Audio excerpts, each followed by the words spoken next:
సోమవారం కలెక్టరేట్లోని తిక్కన ప్రాంగణంలో ప్రజా సమస్యల పరిష్కార వేదిక కార్యక్రమం నిర్వహించారు.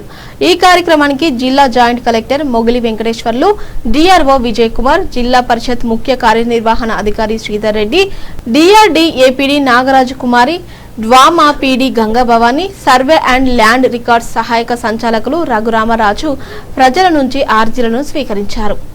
ఈ సందర్భంగా జాయింట్ కలెక్టర్ మాట్లాడుతూ ఫిర్యాదుదారుల విజ్ఞప్తులను సంబంధిత అధికారులు క్షుణ్ణంగా పరిశీలించి పారదర్శకంగా విచారణ చేసి అర్జీదారుడు సంతృప్తి చెందేలా నిర్ణీత గడువులోపు అర్జీలను పరిష్కరించాలన్నారు.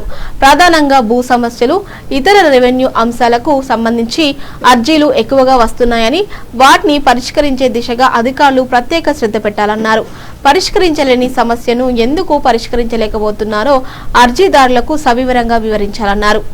ఈ కార్యక్రమం సజావుగా సాగేందుకు అన్ని ఏర్పాట్లు పూర్తయ్యాయి. వీటిలో సహాయకులతో కూడిన అర్జీ స్వీకరణ కౌంటర్లు, రిసెప్షన్ సదుపాయం, జిల్లా మరియు మండల స్థాయి అధికారుల హాజరు, వికలాంగులకు ప్రత్యేక సదుపాయాలు, తాగునీటి సౌకర్యం, అర్జీల పర్యవేక్షణ, ప్రత్యేక క్యూ లైన్లు తదితర ఏర్పాట్లు చేయడంతో పాటు షామియానాలు వేసి నీడను కల్పించారు. ఈ కార్యక్రమంలో వివిధ శాఖల జిల్లా అధికారులు పాల్గొన్నారు.